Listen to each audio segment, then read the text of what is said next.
Good evening and welcome to the Bhagavatam. Today we continue with the Uddhava Gita.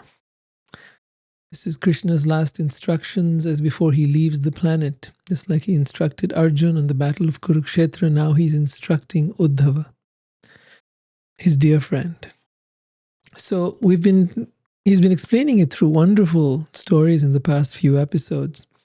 And today he's getting down into the heart of the matter, really addressing the issues we face and exposing the veil of deception that our senses, our mind, our ego leads us through. So it begins with Shri Bhagavan Uvacha, and this is the same phrase used in the Bhagavad Gita as well. And it refers to Krishna as Bhagavan. Shri Bhagavan. Bhagavan is Krishna.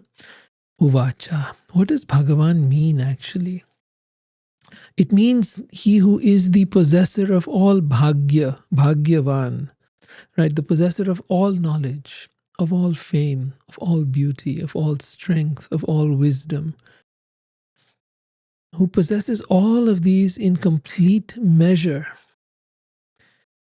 That means knows everything, is the strongest of all, undefeated.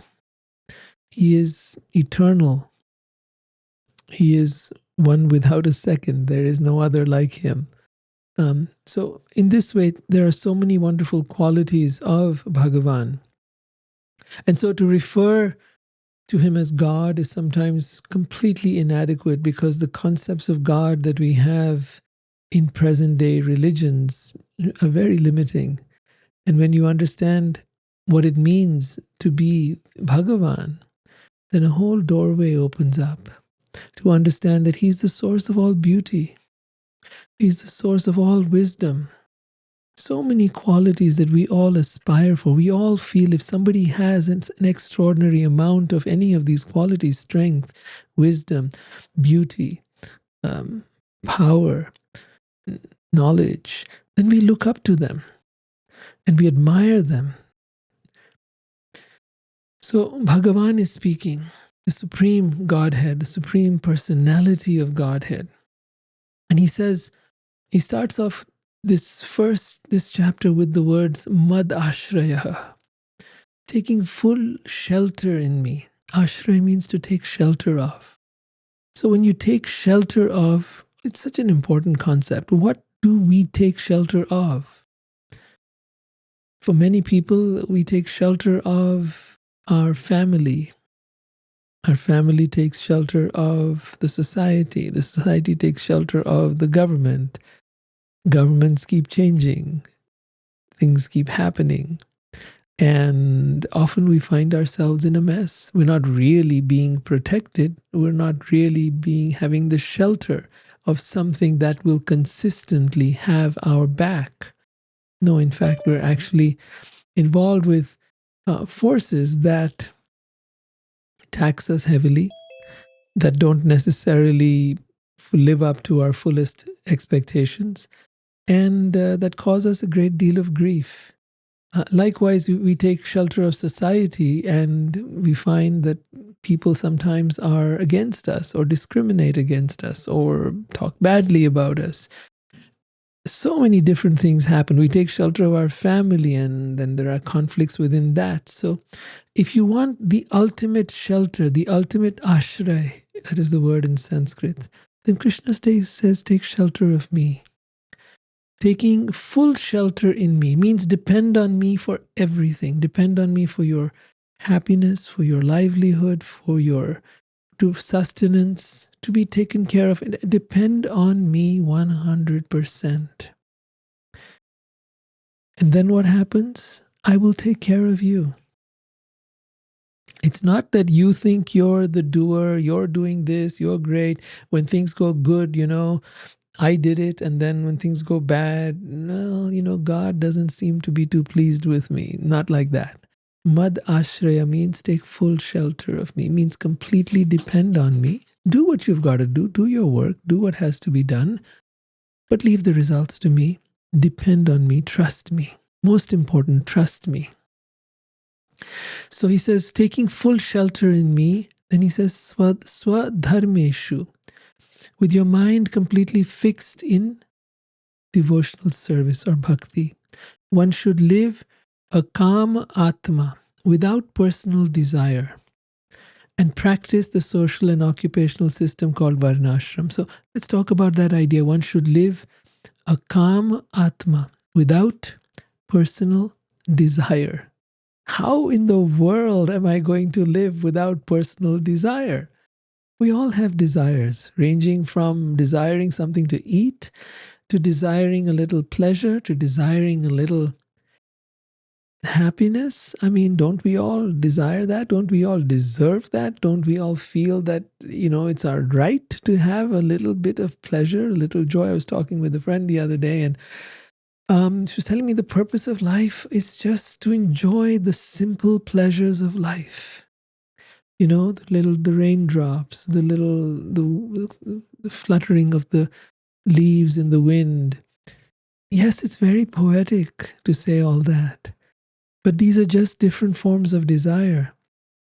And desire can come in many, many forms. Desire can come in the form of small pleasures. It can come in the desire for food, nice foods, nice sweet and foods and savory foods and different types of foods. And desire can come in the form of wanting a lovely house and comforts and ease and air conditioning and a nice car. And it can come in the form of wanting the latest fashions or technology, whatever you're into. And desire can come in the form of wanting a wonderful partner, a spouse, a handsome or sexy or whatever kind of person who is so appealing to your senses and to your mind, and someone who will make you happy. After all, that's the whole point, right, of fulfilling our desires, is they're supposed to make us happy. But do they? And that's a point you need to consider. I know so many people who've devoted themselves to the pursuit of pleasure. They've taken it to a spiritual level. The pursuit of pleasure is about trying to fulfill the most subtle and wonderful aspects of the senses. And so they can use mindfulness in that process, and they can use sensuality in that process, and they can involve spirituality in that. But has desire ever truly fulfilled anyone? Or does desire gradually lead to suffering? That's what we're going to find out today. So Krishna continues, a Vishuddha Atma, a purified soul. Vishuddha means purified, Atma means soul. So a purified soul should see that the Vishaya Atma, the conditioned soul, who are dedicated to sense gratification, have falsely accepted the objects of pleasure as truth. And for this reason, all of their endeavors are doomed to failure. This is a hard pill to swallow, right? That he's saying that our pursuit of pleasure, our pursuit of gratifying our senses, our pursuit of happiness is doomed to failure. Listen, I know most of us don't like to hear these things. The truth is very hard to hear, is very bitter, because we've built our entire lives around certain ideas. And when those ideas get shaken, our mind will tend to become very agitated, disturbed. You may even feel, I don't want to hear this stuff. This is, this is not for me. So the problem with that is that the truth can sometimes be very bitter, but I'm not calling it the truth because Krishna says so, but because he will back it up very clearly and expose the illusion of the world that we live in. So in the next verse he says, one who is sleeping may see many objects of sense gratification in a dream. So sense gratification means enjoyment, pleasure, right? In a dream. But such pleasurable things are merely creations of the mind and are thus ultimately useless. right? Would you say that if you had a dream and in that dream you became a multimillionaire and you lived in a house that was in the most fancy neighborhood, in the most wonderful, pleasing location, and that it was worth $100 million, that you suddenly became rich? No, it was a dream. So he says, similarly, the living entity who is asleep to his spiritual identity also sees many sense objects. But these innumerable objects of temporary gratification are creations of my illusory potency. My meaning Krishna's illusory potency. Illusory potency meaning his Maya, or in the modern day context, as people say, the matrix.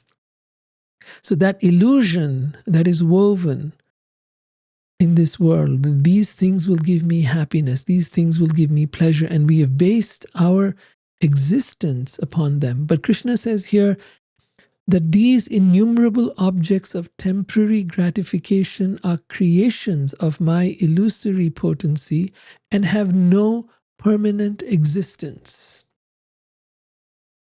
Think about it. Does anything that you have earned and worked for and strived for and struggled for have any permanent existence? We work for our body, we work for our mind, we work for our ego, we work for our senses, we work for our pleasures. Is any of that permanent? Not even this body is permanent. Even this body, we have it for a short while, and then it gets old and then it dies. We are permanent. The soul is permanent, but we're not even asking, what does my soul desire? We're only looking at what does the body desire. Where does it want to live? How does it want to live? What does it want to enjoy? That is the obsession that we are caught up in, and that is the illusion. So Krishna says, one who meditates upon these sense objects, impelled by the senses, uselessly engages his intelligence. See, we have senses. They are drawn to sense objects. The tongue wants some nice food to eat. The ear wants some nice sounds to hear. The eyes want some beautiful things to see, right? The sense of touch wants something soft and nice, or some caressing or some kind of touch. In every way, our senses want pleasure. And then these senses, they then work with the mind and the intelligence to try and get those things that they want. So you'll notice if there's a desire for something, for you to have something sweet, or you're hungry or whatever it might be, and then your mind will figure out, there's something in the fridge, or there's something I can quickly make, or there's something I can buy, right? And then you'll go out and you'll get it. And then you'll eat it and you'll enjoy it for a few moments. Right? And it feels like, wow, all right, I can get what I want. So one who meditates upon the sense objects, impelled by the senses, we are driven by the senses, uselessly engages his intelligence. Now, and those senses then engage the mind, they engage the intelligence to get what they want. So now if the whole organism is working toward satisfying the senses.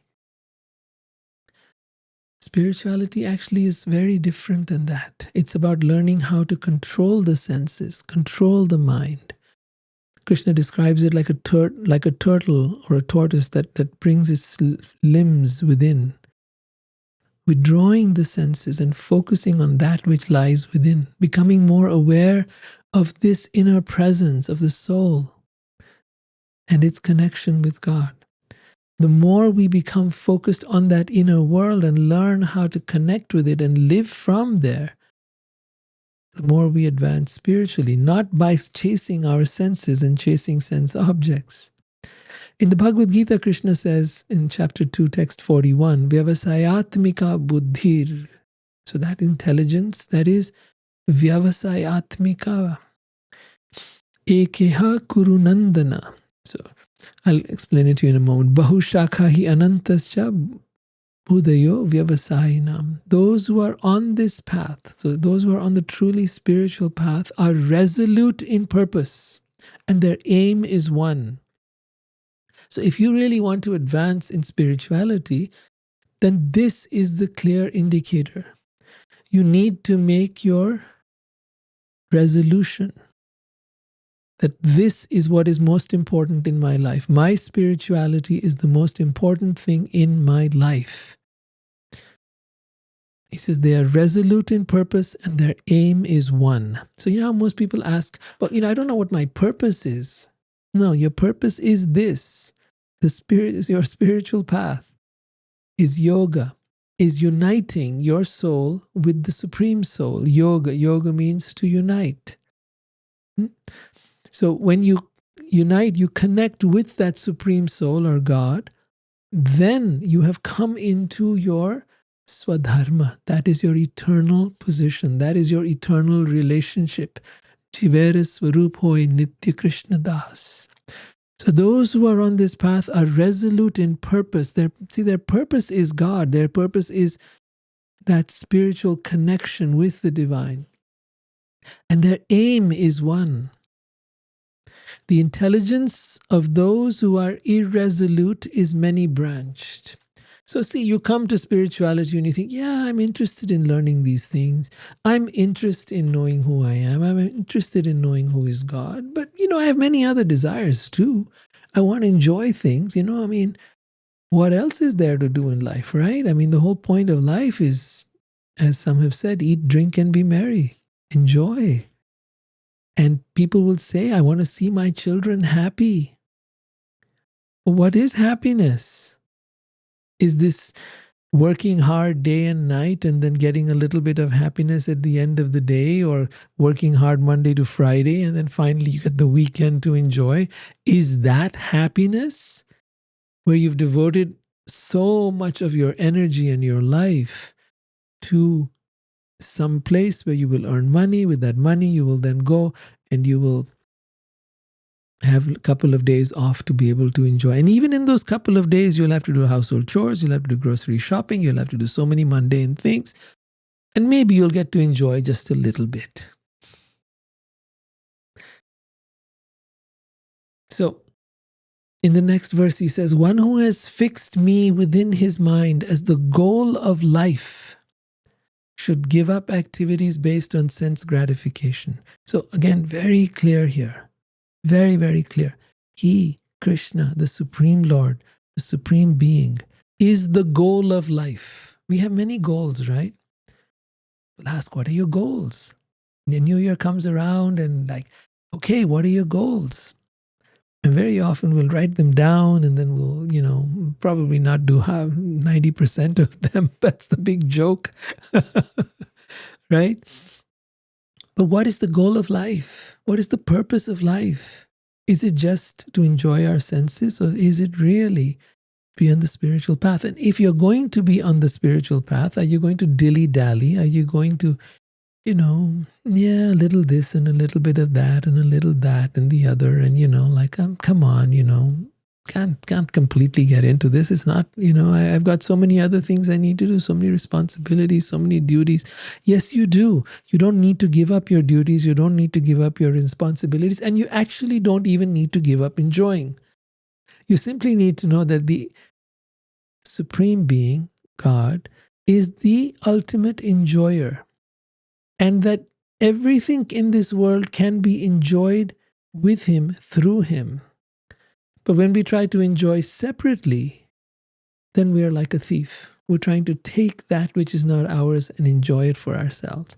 When we understand that everything comes from Krishna, everything comes from Him, everything belongs to Him, and everything that exists is for Him, including this body, including this organism that we live in, including us, the soul, including every other soul, including our children, our spouse, our parents.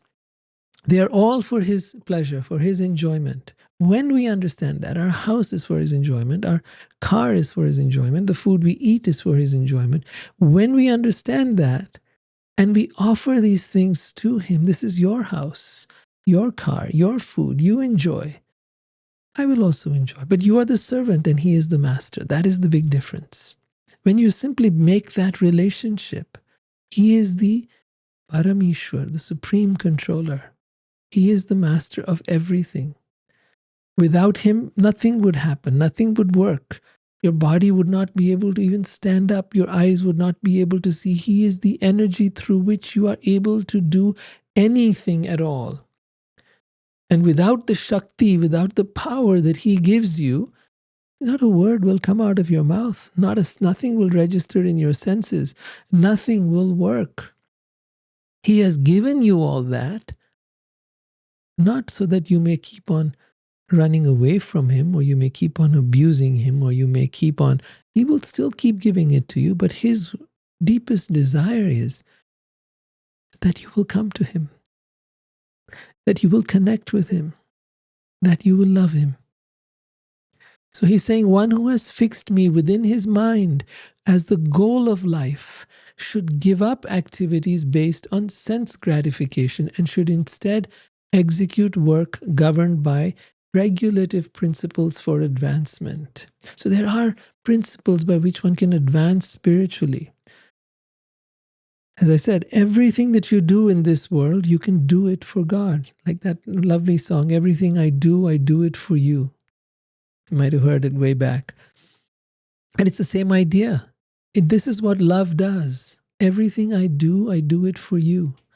When you do everything for God, then there is no karma in that activity. When you do everything for him, then there is no bondage to this world, because it is karma that keeps you bound to this world. So everything you do for your enjoyment binds you to this world, and everything you do for his enjoyment liberates you from this world. It's as simple as that. You recognize that this is all yours, Krishna. And I do it. I take care of this house for you. I take care of this family for you. This family is yours. This house is yours. My life is yours. I am yours. And you are mine. So he continues, however one is fully engaged in searching out the ultimate truth of the soul, one should not accept the scriptural injunctions governing karmic activity. So there are many, the Vedas give you many different paths. And in the Vedas, you'll find there are karma kanda activities. That means activities in which you can do these kind of prayers and these kind of offerings and these kind of mantras, and then they will in turn give you certain material benefits. And this is what Vyasadev's guru, Narad, chastised him about. He says, what have you done? You've written in the Vedas all these different things about how people can go to the heavenly planets and how they can do karmic rituals to be able to get better results and better karma. But what is the good of all that? You've missed out the most important point. The point of life, the point of that will ultimately help set people free from this cycle of birth and death. And that point is to know Krishna, to know the Supreme Godhead, to understand him, to understand the beautiful nature of his activities and pastimes, to know how loving and sweet and wonderful he is. That you have missed, my dear Vyas. You need to be able to bring that into the Vedas that you have written. So then finally Vyasadeva, he wrote the Srimad Bhagavatam, which we've been reading. And there he brought all the different avatars of Krishna, of Vishnu, including Narsingha and Varaha and Matsya and all the others, all the way up to Krishna. And now Krishna is speaking here and instructing before he's about to leave the world. So in the purport it is said, according to Srila Bhakti Siddhanta Saraswati Thakur, any attempt to enjoy the material world either religiously or irreligiously ultimately will be full of contradictions. One should come to the platform of desirelessness, pure love of God, and thus solve all of the problems of life. This same idea is stated by Rupa Goswami, Anya Abhilashita Shunyam. Abhilasha means desire.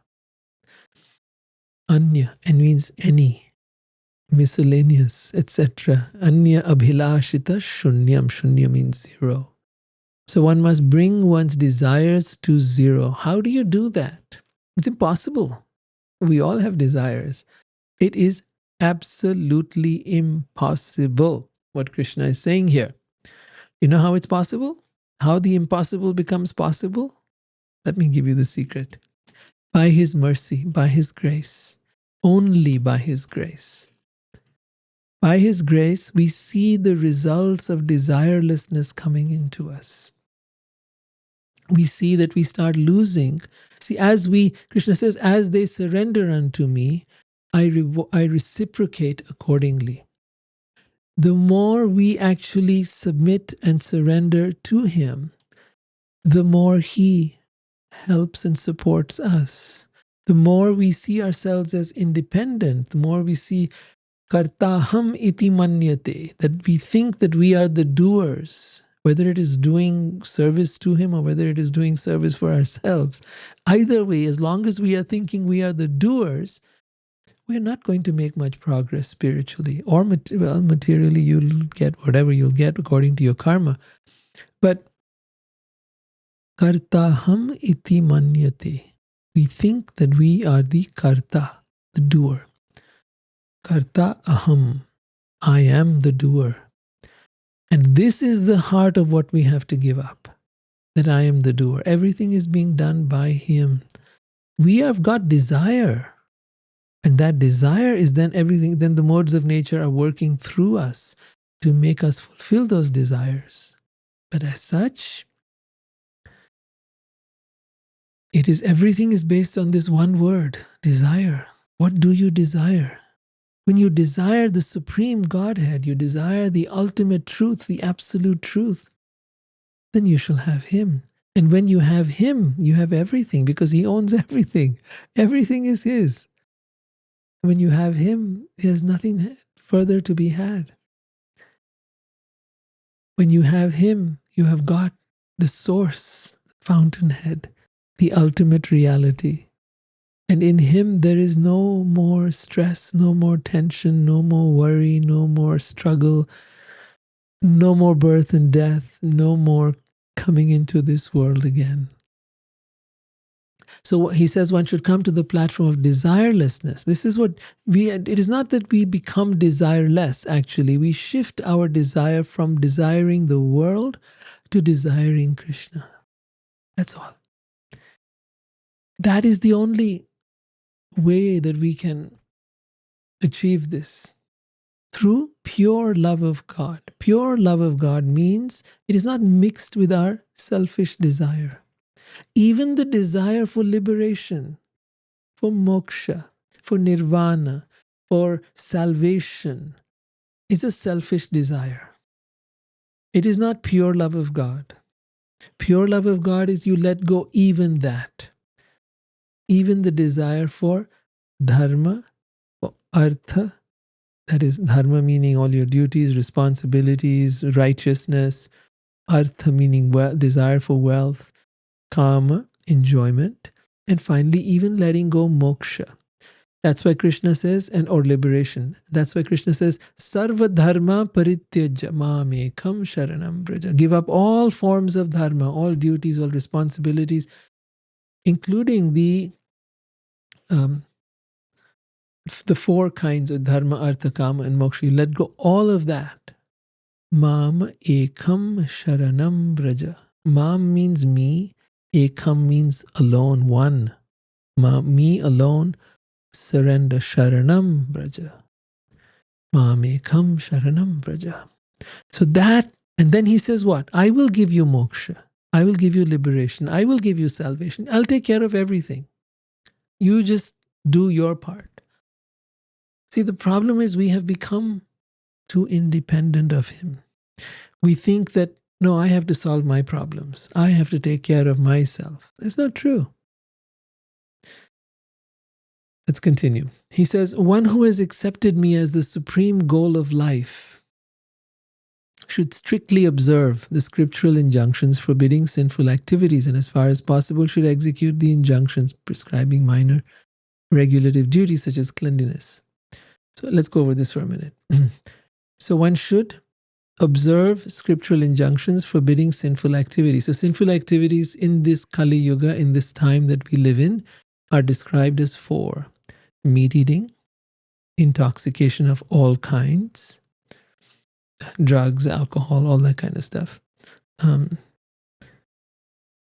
Illicit sex means sex outside of marriage or a committed relationship, and gambling, speculative dealings in financial matters.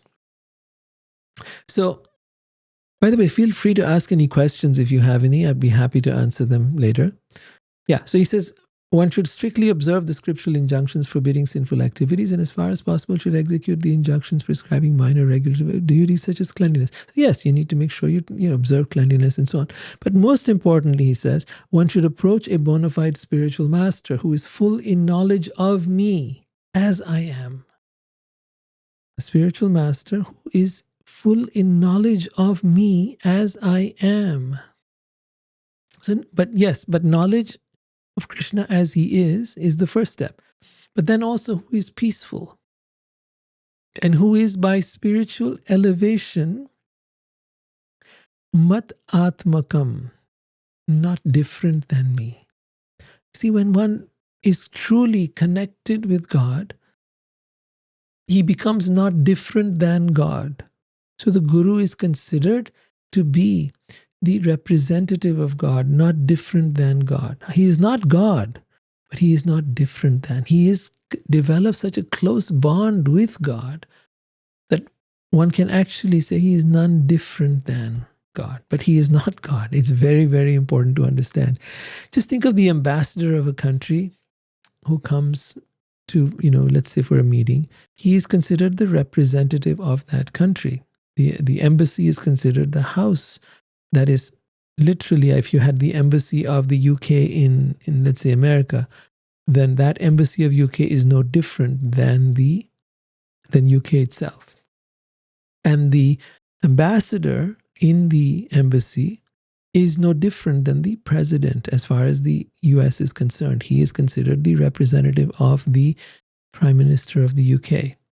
So that's how powerful the position of the Guru is. In Bhagavad Gita, it is said in chapter 4, text number 34, Tad vidhi pranipatena pariprashnena sevaya upadyakshanti te jnanam jnaninas tattva darshinaha.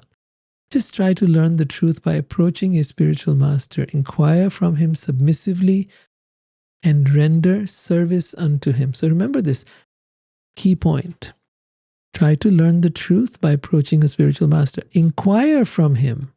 Inquire, please ask his questions, but ask in a submissive mood, in a mood of openness and willingness to learn and to hear, and render service unto him. The self-realized soul can impart knowledge unto you because he has seen the truth.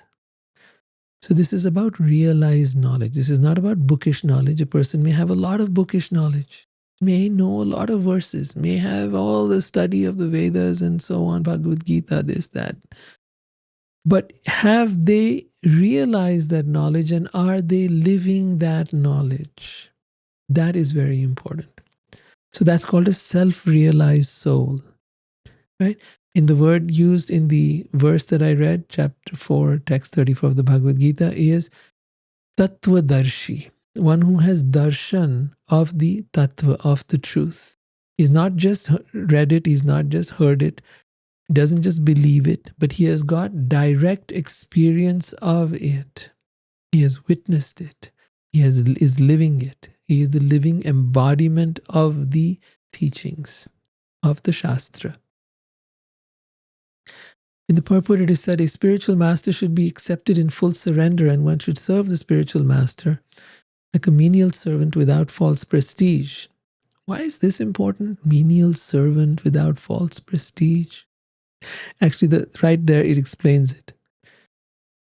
The idea is that by serving a self-realized being, an enlightened being, a spiritual master, the idea is that in doing so, we need to let go our false prestige, our ego of I am this, I am perhaps a rich person, or I am this evolved person, I'm this very knowledgeable person, I'm this very beautiful person, I am this great personality, an influencer, or whatever else you might be. Letting it go. That needs to be smashed. completely, two pieces. Why? Because as long as that ego remains, you cannot really understand spirituality. You cannot hold on to the false idea of the self and gain the real idea. You cannot hold on to the illusion which is created by the ego and understand the real thing. You cannot be asleep and awake at the same time, right? You are either asleep or you're awake. And there are moments where you're in between, yes. And that will happen. But the goal is to go from being asleep to being awake. So if you want to go from being asleep to being awake spiritually, to see things as they are, then one has to be able to let go of the false prestige, the egoic sense of who you are. Satisfaction of the self-realized spiritual master is the secret of advancement in spiritual life. Inquiries and submission constitute the proper combination for spiritual understanding. Unless there is submission and service, inquiries from the learned spiritual master will not be effective. One must be able to pass the test of the spiritual master, and when he sees the genuine desire of the disciple, he automatically blesses the disciple with genuine spiritual understanding. And this is at the heart of the matter. It blesses the disciple. The spiritual life that most people try to do on their own, right? They feel that they're free-spirited and they want to do this on their own. They want to kind of figure out spirituality. They don't want anyone to, don't tell me what to do, okay? Like don't tell me all from some spirit scripture, and don't tell me from some other source. I'm going to do what I want to do, they say. I'm going to figure it out on my own. My version of spirituality, my path, it's all egocentric nonsense. Absolute egocentric nonsense. True spirituality cannot be attained by your effort, no matter how hard you try. True spirituality comes about as a matter of blessing. It is a descending process, not an ascending process, that by my hard work I will get there. No. You will get lost on the way. You will find all kinds of very seductive theories and philosophies and follow them. I know this. I have been there. I have been lost. And so I know that it doesn't work. I know that what works is finding a genuine spiritual master and following that person, inquiring from them, serving them submissively, and pleasing them to the point where you get their blessings. Such a spiritual master can bless you because such a person has seen the truth. That is Krishna's clear indication. Then he goes on to say, the disciple of the spiritual master should be free from false prestige, never considering himself to be the doer. Remember, we were talking about this earlier. Never considering oneself to be the doer. He should be active and never lazy, and should give up all sense of proprietorship over the objects of the senses, including his wife, children, home, and society.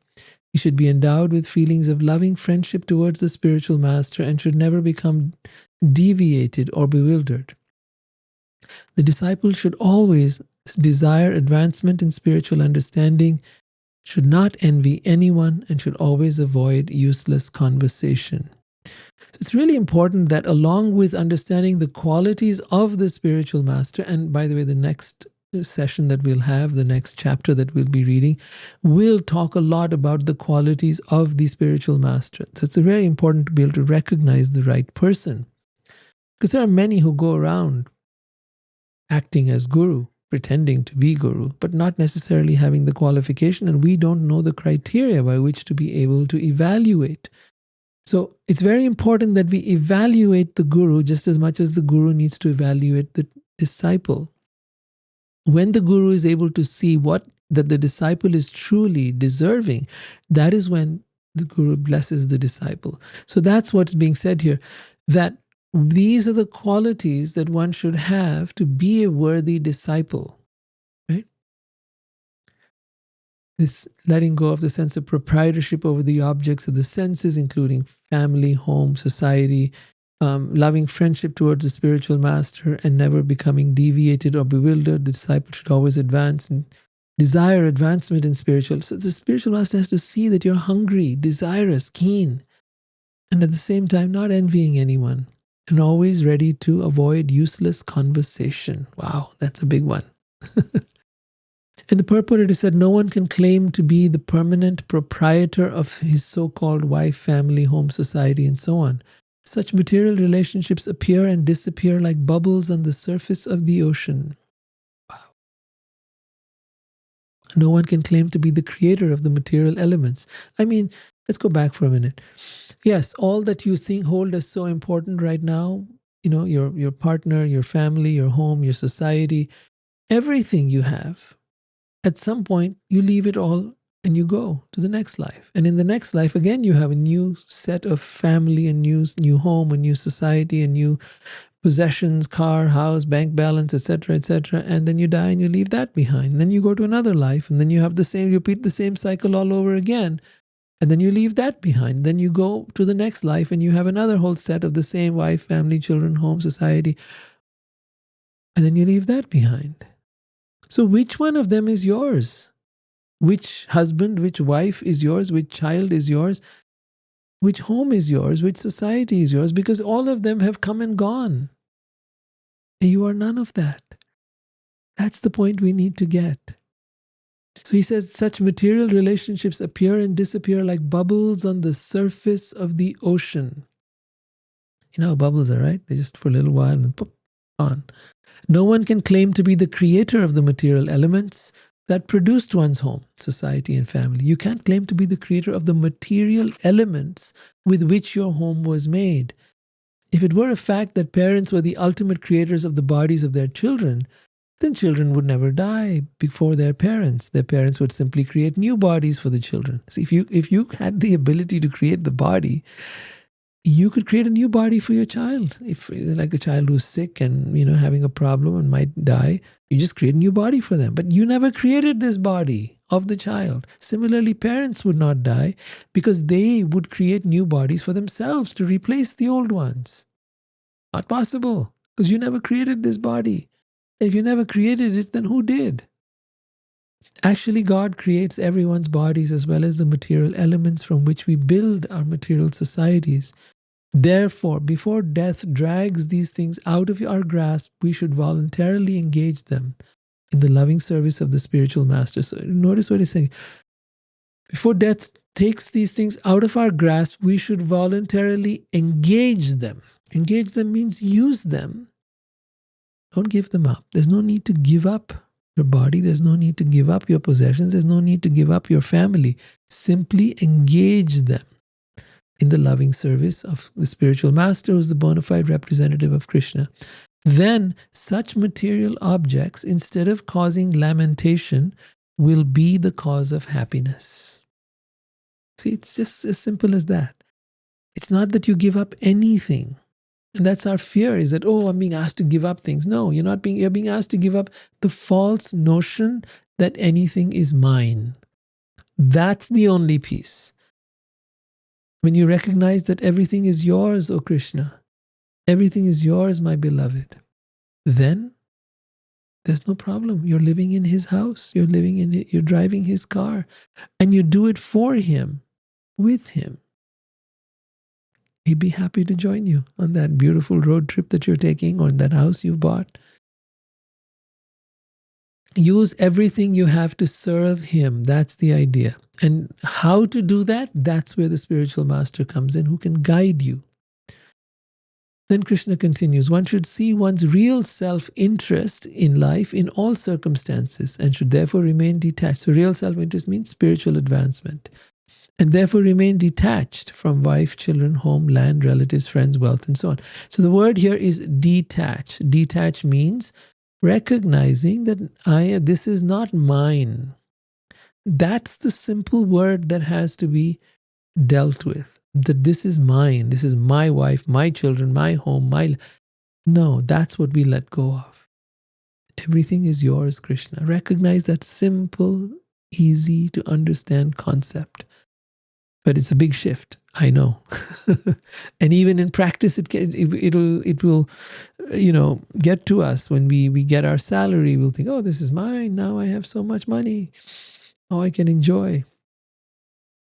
So in the purport it is written, the question may be raised as to how one can develop freedom from this false sense of proprietorship. Srila Vishwanath Chakravarti Thakur has given the following example. An ordinary man is very eager to accumulate more and more money, and he maintains his wealth in the form of bank accounts, properties, gold, and so on. As long as these different assets are contributing to his financial well-being, he considers that they belong to him. But if some of his assets are taken by the government for taxes, or if they are lost in an unfortunate business arrangement, then he is forced to give up his sense of proprietorship. Like what do? People had foreclosures on their houses, right? Sometimes it happens that your wife or partner divorces you or dies. Now what do?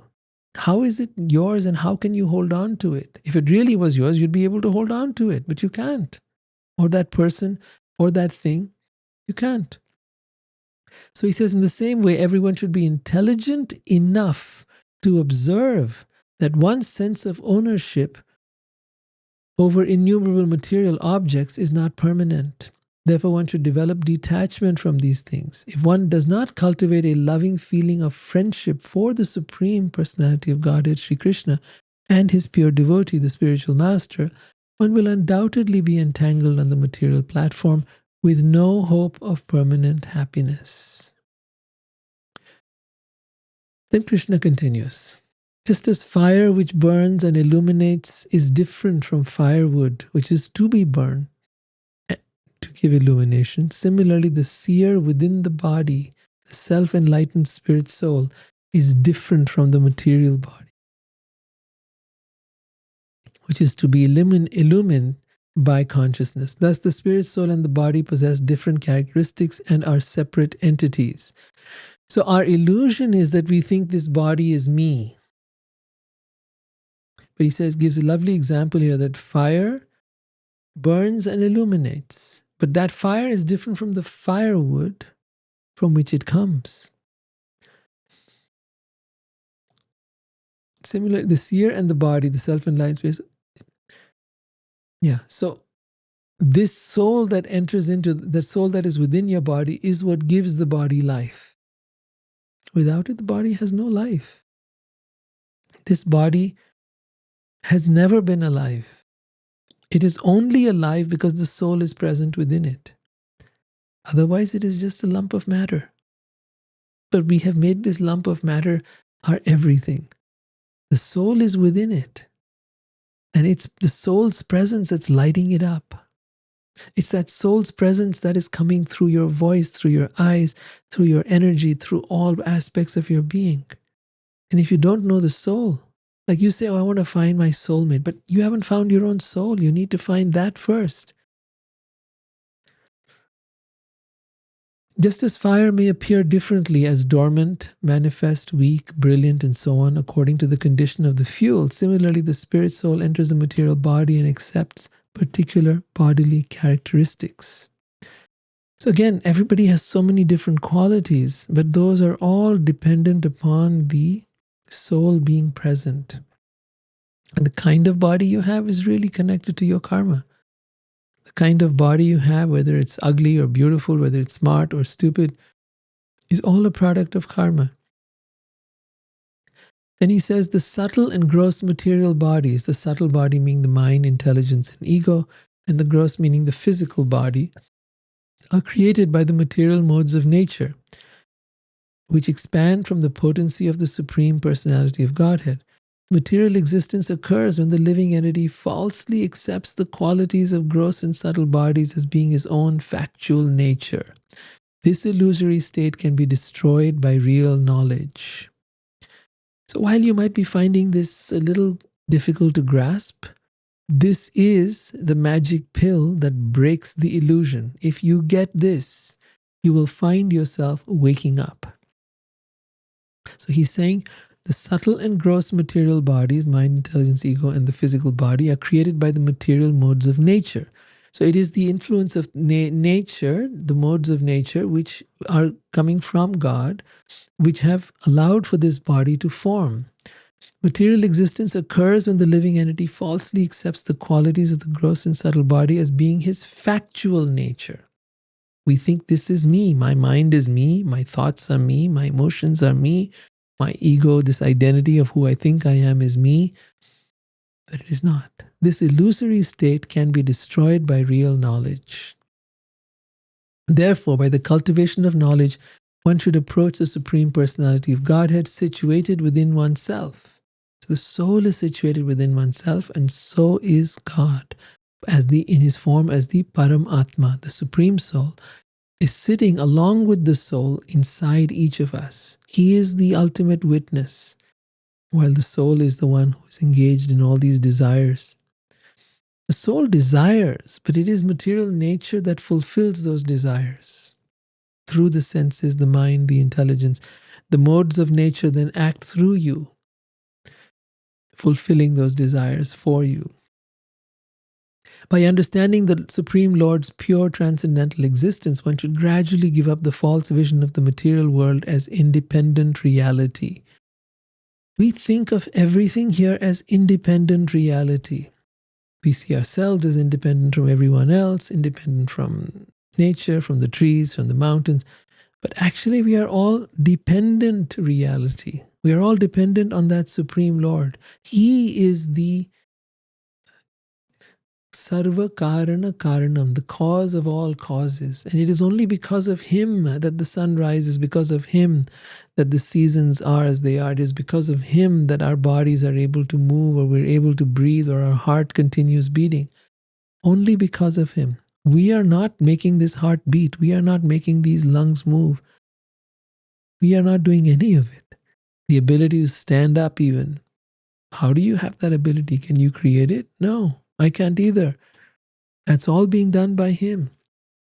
So to see ourselves as independent, it's my life. It's not your life, buddy. You are dependent. At all times you are dependent. Every breath you take, you're dependent. Every act, every move you make, you're dependent. There is no point at which you are independent. But that is the beginning of waking up, to recognize I am dependent at every stage. And then where we started from, Mad Ashraya, once you recognize that I am dependent on you, my Krishna, then I can easily just say, I surrender to you. I know that you have my best interest at heart. Then he gives a lovely example. The spiritual master can be compared to the lower kindling stick. So think you're making a fire, and there's the lower kindling stick. And the disciple is the upper kindling stick. And the instruction given by the guru is the third stick placed in between. So the lower kindling stick, that's the one you normally light first. And then that light of that flame goes up to the upper stick, which is knowledge. And then that lights up the topmost stick, which is the disciple. The transcendental knowledge communicated from guru to disciple is compared to the fire arising from the contact of these, which burns the ashes, burns the darkness of ignorance to ashes. The fire arising from the contact of these, the spiritual master, the knowledge imparted by the spiritual master, and then the disciple who is submissive and ready and engaged in service of that spiritual master, so that these three, when they get into alignment, that burns the darkness of ignorance to ashes, bringing great happiness to both guru and disciple. By submissively hearing from an expert spiritual master, the expert disciple, both have to be there. It's not enough to just have an expert spiritual master. You have a disciple who is, we say in Hindi, nikamma, who is not willing to act upon what the guru is telling him, then there's no point. Right? So if the disciple is also eager, enthusiastic to act upon what he's learning and to apply the teachings, then that such a disciple develops pure knowledge, which repels the onslaught of material illusion arising from the three modes of material nature. Finally, this pure knowledge itself ceases just as fire ceases when the stock of fuel has been consumed. So even that knowledge, then you go to a higher level beyond Gyan. That comes to Bhakti. My dear Uddhava, Krishna is speaking to Uddhava, I have thus explained to you perfect knowledge. These There are philosophers, however, who challenge my conclusion. They state that the natural position of the living entity is to engage in karmic activities, and they see the living entity as the enjoyer of the happiness and unhappiness that accrue from his own work. So this is all karmic philosophy, right? It's all about karma, according to some people. They state that the living entity is to engage in karmic act. They see him as the enjoyer of happiness and unhappiness that accrue from this.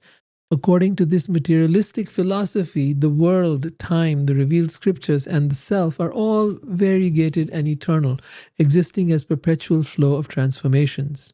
But if you were to buy into that theory, then we're constantly going to keep on performing karma. That karma is going to bind us. So first there's desire, and then from desire comes action. From action, then there comes reaction. We keep on getting bound and bound and bound and bound into this world, life after life after life after life. We're completely stuck here, going through birth, death, old age, and disease again and again and again and again.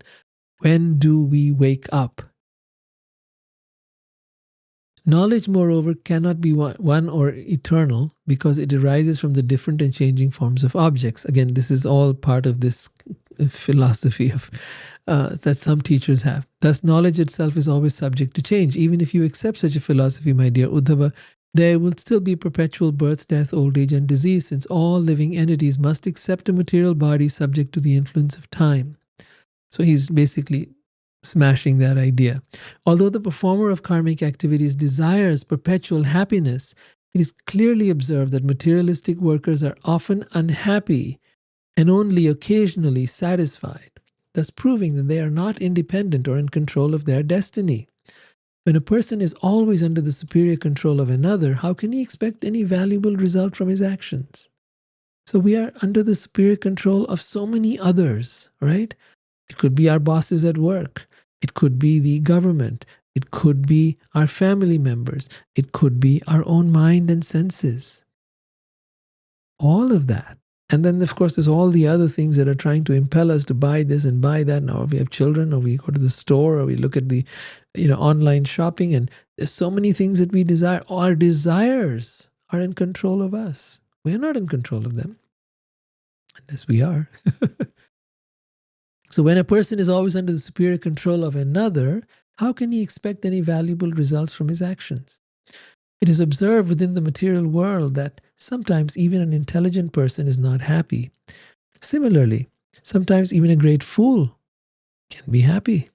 The concept of becoming happy through expertly performing material activities is simply a useless exhibition of false egotism. Very important point here. The concept of becoming happy through expertly performing material activities is simply a useless exhibition of false egotism. You'll see this all around you. There are some people you might look up to them, you might admire them, you might think, oh my God, this guy is so together, has achieved so much, has done so much, is, so amazing person. They have expertly performed material activities. But Krishna is saying here that this is a useless exhibition of false egotism. Then he continues, even if people know how to achieve happiness and avoid unhappiness, they still do not know the process by which death will not be able to exert its power over them. Death is not at all pleasing, and since everyone is exactly like a condemned man being led to the place of execution, what possible happiness can people derive from material objects or the gratification they provide? And this just blows it out of the water. If you look at what he's just said, all of us, every single one of us is like a person who is condemned to execution. All of us are like a condemned prisoner. We are a prisoner of our senses, of our mind, of this body. We are a prisoner in this world, and we are all being led to execution. It's just a question of when our death sentence is. We don't even know when it's going to happen, but it's going to happen for sure. That is certain. The death sentence was given to us from the moment we were born. And these are the hard facts that are very, very hard to face, very difficult to come face to face and come to terms with. But once you do, the real spiritual journey begins.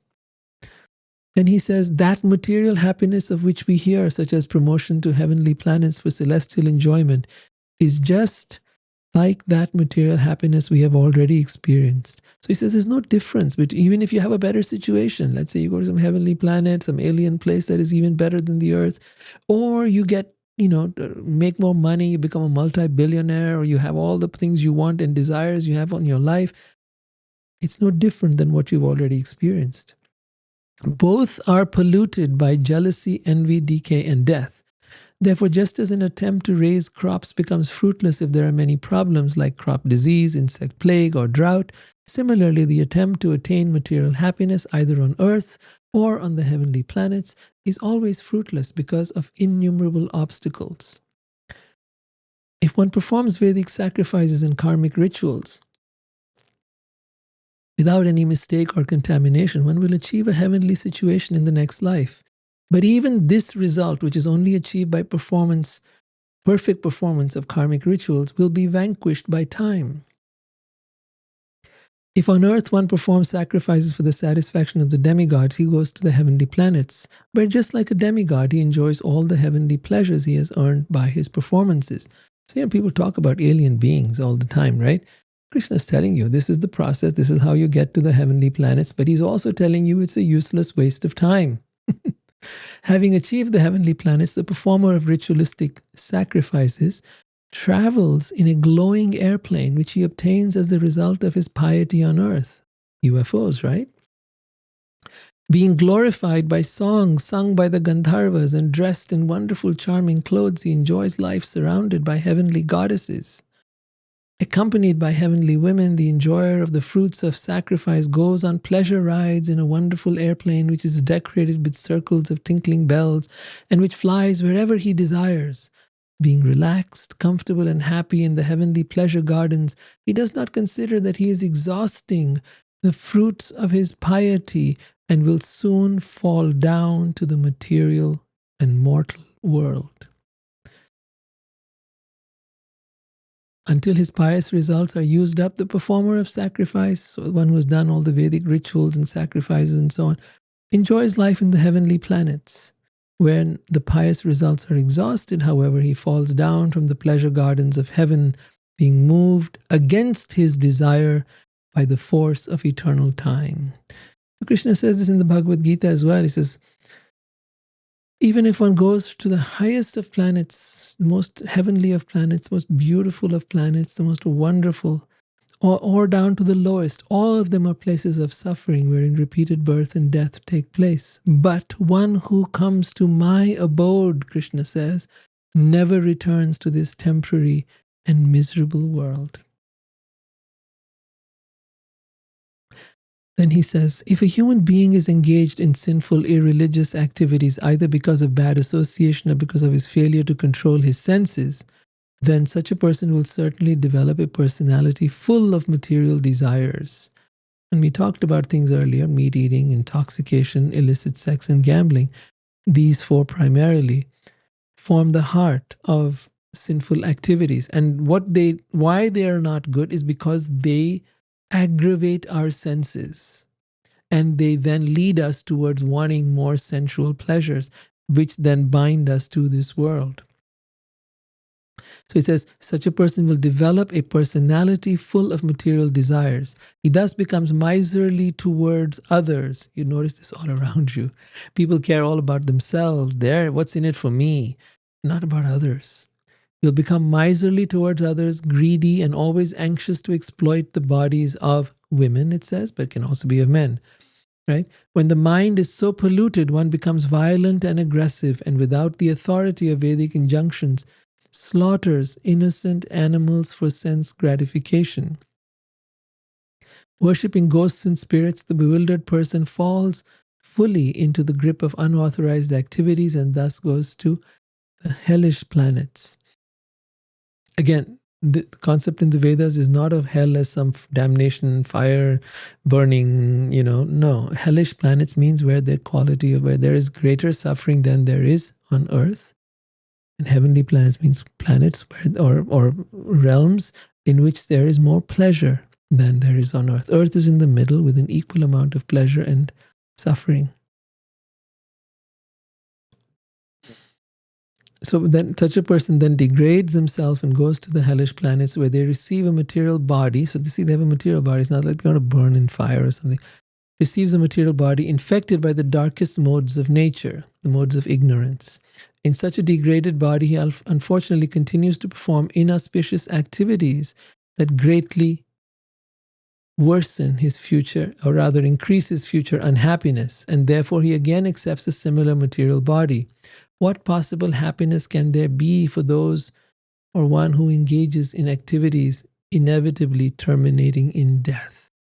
So death is your basic, Damocles sword that is hanging over all of us. Once we recognize and face death, then we realize that I need to get out of this cycle of birth and death.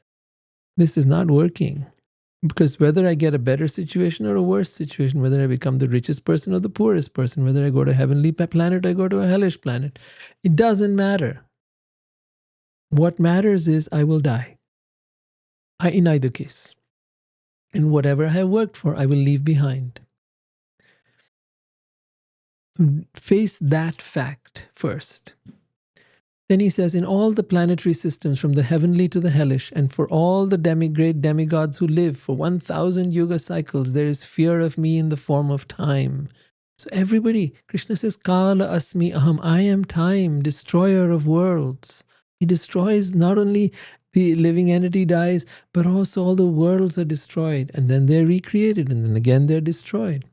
Even Brahma, who possesses the supreme lifespan, the greatest lifespan. Brahma has a lifespan of 311 trillion, 40 billion solar years. Show you a little bit of that, just as a little aside here. That's Brahma.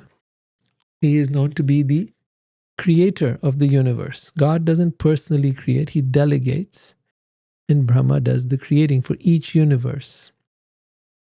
So this Brahma, well, let's start from the beginning. We live in the time that is called Kali Yuga. It started 5,000 years ago, and it will last, a total duration is 432,000 years. The age before that in which Krishna appeared was called Dwapar Yuga. He appeared more than 5,000, little over 5,000 years ago, and so that was Dwapar Yuga, and that lasts 864,000 years. Then there was Treta Yuga before that, that's 1,296,000 years. And then there was Satya Yuga before that, that is 1.7 million years. All right, so now all of these together form one. If you take all those four ages, you combine them together, that's 4.32 million years. You multiply that by 1,000 and you got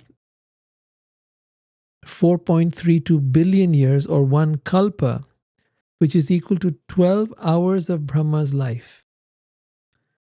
Okay? 12 hours of Brahma's life is equal to 4.32 billion years. So consider that the day. And then the night is an equal amount. 1 day plus 1 night of Brahma is therefore equal to 8.64 billion years. So the lifetime of Brahma, as I've calculated and shown here, is 311 trillion 40 billion Earth years. But even Brahma has to die. So that's the point Krishna is making. And therefore, because he has to die, and for him it's like 100 years, what appears to us to be 311 trillion years, for us is only 100 years for Brahma. It's relative. Time is relative. And that's been shown even in the modern day physics. They've shown how in different planets, in different solar systems, in different galaxies, time moves differently. So he says everyone is afraid of time. Everyone is afraid of time because time ultimately destroys everything. Then Krishna continues, the material senses create material activities, either good or bad, pious or sinful. And the modes of nature set the material senses into motion. The living entity, being fully engaged by the senses and the modes of nature, experiences the various results of karmic work. So now comes a very important point. In the purport, it refers to Bhagavad Gita, chapter 3, text 27, Prakriti kriyamanani gunai karmani sarvashah ahankara vimudhatma karta aham iti manyate. So this karta aham, I spoke of this earlier. I am the doer. This is what ego makes us think. Ahankar. Ahankar is aham karta. That's what comes, ahankar. And that he refers to as vimudha atma, that a foolish person. Mudha means a foolish person, or compared to like a donkey or a foolish kind of person, right? Vimudha means a very foolish person thinks, this is the ultimate level of foolishness, and we all have it, by the way. Kartaham iti manyate, that I am the doer.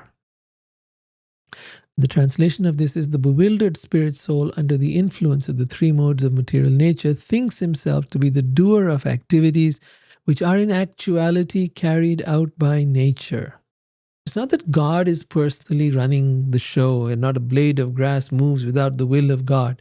Not directly, not like that. It's indirectly. He has his energies, and those energies in this world are three modes of material nature.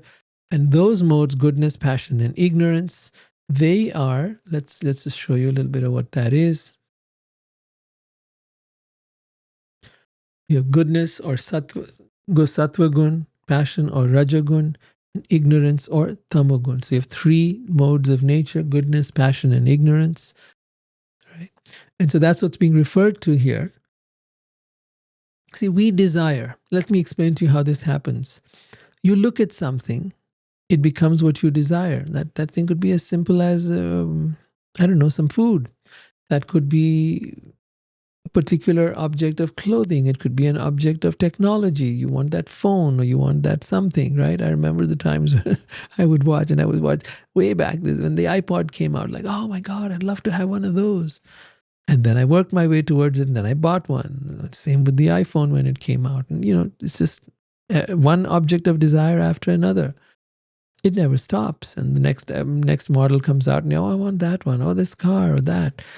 So many material desires. Was it the poet Ghalib who said, "Hazaro khwahishein aisi ki har khwahish pe dam nikle." That I have thousands of desires, and on every one of those desires sucks out my life. Sucks out my life. So, the three modes of nature, goodness, passion, and ignorance, stimulate the functions of the material senses. So what's happening is, it starts with desire. I want something. I see something, right, with my senses. Now I want this thing. And the intelligence, now the modes of goodness, passion, and ignorance come in, working on the senses, working on the intelligence, working on the mind. And under the control of that particular mode of nature, one begins to experience, one begins to work, and then one begins to get that object, and then one begins to experience the good and bad results of his work. This does not negate the concept of free will, since the living entity chooses to associate with different modes of nature. By one's eating, so if you're eating certain kinds of food, for example, you're desiring certain kinds of food, those foods will have an influence on your state of mind. Most people think of food in terms of health, but the Bhagavad Gita talks in terms of the effect of food on one's state of mind, on one's consciousness. So by one's eating, speaking, sexual activities, occupation, etc., one associates with various modes of nature and acquires a particular mentality. So as you engage in those different kinds of foods or activities, you acquire a certain mentality. Your mind starts to get shaped a certain way. Your sanskars start to get shaped a certain way. The impressions on your subconscious get shaped a certain way. The accumulation of all the things you've desired and focused upon and wanted and then engaged in and then enjoyed, and then all of that begins to form the impressions in your subconscious. And those impressions in your subconscious now are affected by the modes of nature, which then keep you moving on that same trajectory. But in all cases, the modes of nature themselves are acting, not the living entity. The living entity, the soul, falsely considers himself to be the performer of work carried out by nature. As long as the living entity thinks that the modes of material nature have separate existences, he will be obliged to take birth in many different forms and will experience varieties of material existence. Therefore, the living entity remains completely dependent on karmic activities under the modes of nature. In the purport, it is said the Supreme Personality of Godhead, Sri Krishna, is the actual basis of everything. Everything is within him, and he is within everything. Understand this. There is nothing separate from him. Everything you see is within him. He shows it to Arjuna in the universal form, the Vishwarup. He shows how everything, the planets, the stars, everything is within him. And he then is within everything as the Paramatma. He is within every atom of the creation. A pure devotee sees the reality. He sees Krishna everywhere and sees everything as the energy or potency of Krishna. One who does not see in this way will certainly see material world as the supreme reality. He'll see, oh, this is it, this is all there is. Such vision is called Maya or gross illusion and is similar to the vision of an animal. One will remain caught in the web of karmic activities unless one gives up this superficial, separatist vision. Separatist meaning seeing it as separate from God. Seeing ourselves as separate from him, seeing the world as separate from him, seeing everything as separate from everything, instead of connected with everything, instead of connected to everything. See, the absolute truth is Advaya Gyan. It is absolute because it is non-differentiated. That is the very nature of spirituality. And spirit is what permeates the entire world. It is the energy of God that is everywhere. And it is that energy that is saying that he is in everything and everything is in him. The conditioned soul who remains dependent on karmic activities under the influence of the modes of nature will continue to fear me, the Supreme Personality of Godhead, since I impose the result of one's karmic activities. So there are two things he's talked about, why people fear God. One is, of course, they've got all these religions that tell them to fear God. But primarily it's because he is the one who is awarding the results of all one's karmic activities. As you sow, so shall you reap. It's a simple law of nature. God is not personally doing it. The system has been set up in such a way and it works automatically. Similarly, because he is time, and as time, everything is destroyed and taken away. So therefore people live in fear. Those who accept the material concept of life, taking the varieties of the modes of nature to be factual, devote themselves to material enjoyment and are therefore always absorbed in lamentation and grief.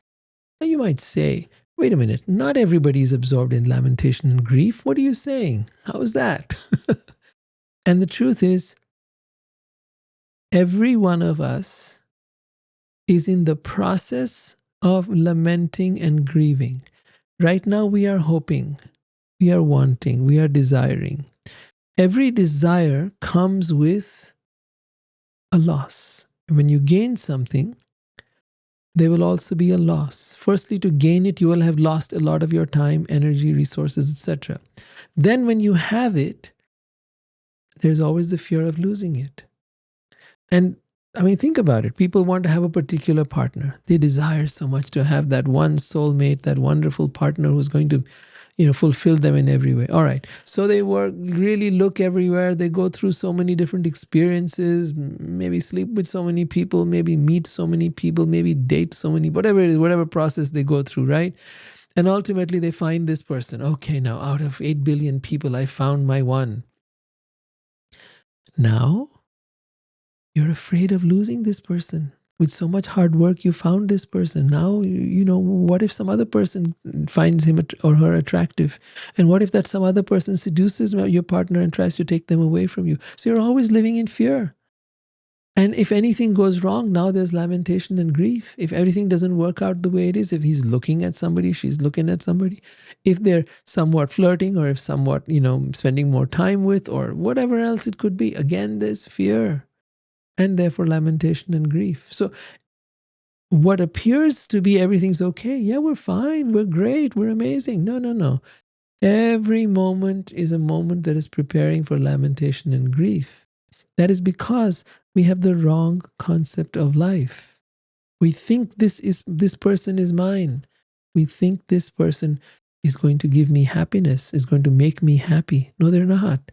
And neither are they yours. In this world, there is a bond, there is a relationship. It needs to be honored, absolutely. But nevertheless, in the larger scope of things, nothing is yours, no one is yours. In the purport, it is written, when one wrongly considers oneself to be independent of God, one becomes a worshipper of temporary material objects, hoping to enjoy material sense gratification as one grows older. One's life becomes filled with fear and anxiety. A conditioned soul considers himself to be in control of his life, but since he does not have any actual controlling potency, his situation is contradictory and not at all pleasing. So, I mean, think of someone, you've become the president of the country, and now there's all these people finding fault, attacking you, trying to pull you down from your position. No position, including that of a very wealthy person, no matter, or a very powerful person, is free from suffering. No one at all. As all of one's material possessions are taken away by time, one becomes filled with lamentation. All in all, material life is truly abominable. It is only because of dense illusion that we accept it as satisfactory. When there is agitation and interaction of the material modes of nature, the living entities then describe me in various terms such as all-powerful, time, the self, Vedic knowledge, the universe, one's own nature, religious ceremonies, and so on. Then Uddhava asks, O Krishna, a living entity situated within the material body, surrounded by modes of nature and the happiness and distress that are born of activities caused by these modes. How is it possible that he is not bound by this material encirclement? It may also be said that the living entity is ultimately transcendental, because the soul is transcendental and has nothing to do with the material world. Then how is he ever bound by material nature? Oh my dear Sri Krishna, the same living entity is sometimes described as eternally conditioned and at the same time as eternally liberated. I am not able to understand, therefore, the actual situation of the living entity. You, my Lord, are the best of those who are expert in answering philosophical questions. Please explain to me the symptoms by which one can tell the difference between a living entity who is eternally liberated and one who is eternally conditioned. So, you know what? We'll take that up next time, because in the next time he's going to actually answer all these questions, and I'll bring in the questions being asked by Uddhava as well, because that'll lead to the symptoms of a highly evolved person. Right? That's where we're going next. All right. Today we talked a lot about the struggle of being human. I'd like to know if there's any questions that you have, any thoughts, any feedback. I'd love to hear that. I'm going to take a moment and see if there's anyone who's got anything they want to say. But otherwise, please write it in the comments, and I'll be happy to respond to any of your queries. Okay, so if there's no questions, then I will end here. Good night, and I will see you next week. Hare Krishna.